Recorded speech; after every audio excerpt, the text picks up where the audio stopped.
Street? Well, so-so. Despite gloomy economic news, Chris Markowski, the watchdog on Wall Street, joins us in the studio. And it's so good to have you with us because we need your help, we need your advice. So many crazy things going on, and people everywhere are feeling the pressure of these tough economic times. And we aired a Consumer Report recently, well, 5 minutes ago, on debt consolidation services. What is your suggestion when it comes to that? Is that a good idea?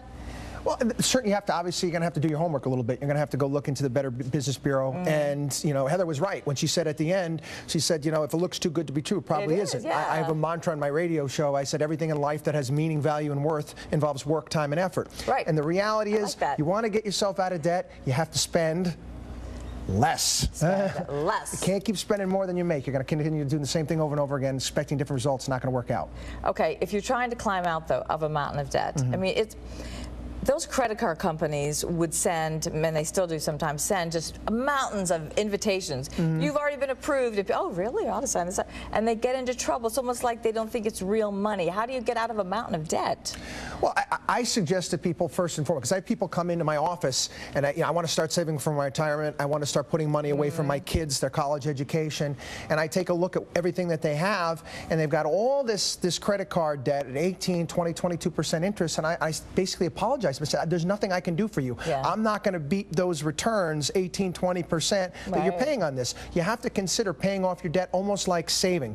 And I suggest tackling the smallest one first, so it gives you a sense of accomplishment as you go along. Knock that one off and knock them off little by little by little. But just small fundamental changes in the way you spend money every single month make a big difference. Let's talk about the economic stimulus plan, Capitol Hill.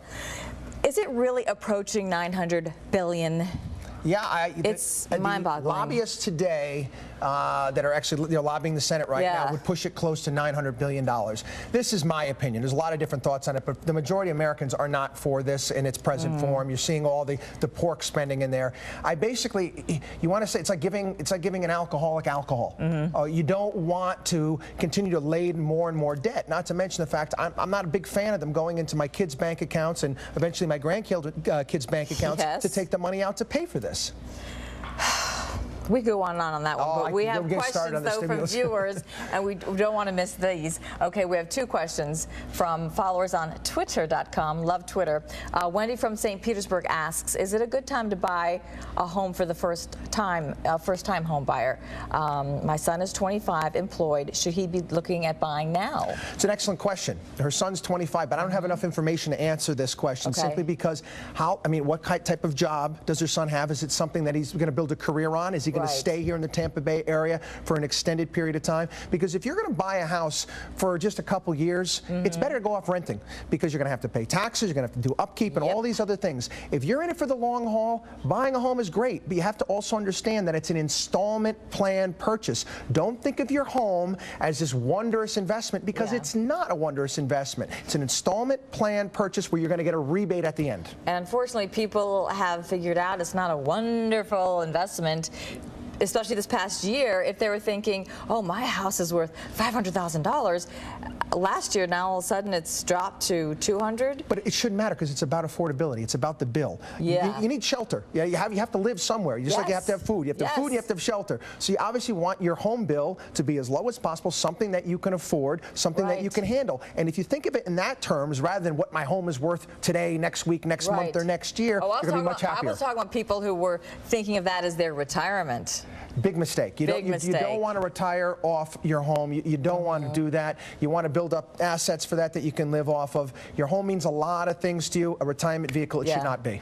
Good advice. Here's another one from David Spruill. At what point or when are the lending institutions going to actually start loaning money to people who don't have A-plus credits? Who don't have A-plus credit. That's going to take a little bit of time. That's why we got into some of the problems in the first place. There's great means out there. You mentioned that you talk about the debt consolidation. There's also some companies out there that can help you clean up some errors on your credit that can help improve your score overall. But lending institutions, they've taken it on the chin over the past several years by offering loans to people who couldn't afford to pay them back and getting a little bit too frivolous with the funds. And they're pulling back. If you've got good credit, you can get money. There's no doubt about it. You go online, go to LendingTree or something like that if you want to try refinancing your home. You'll get several offers, but as far as offering money to people with less than worthy credit scores, it's going to be a little bit more difficult. All right, Chris Markowski, thank you so much. We always learn so much from you. Great to have you here.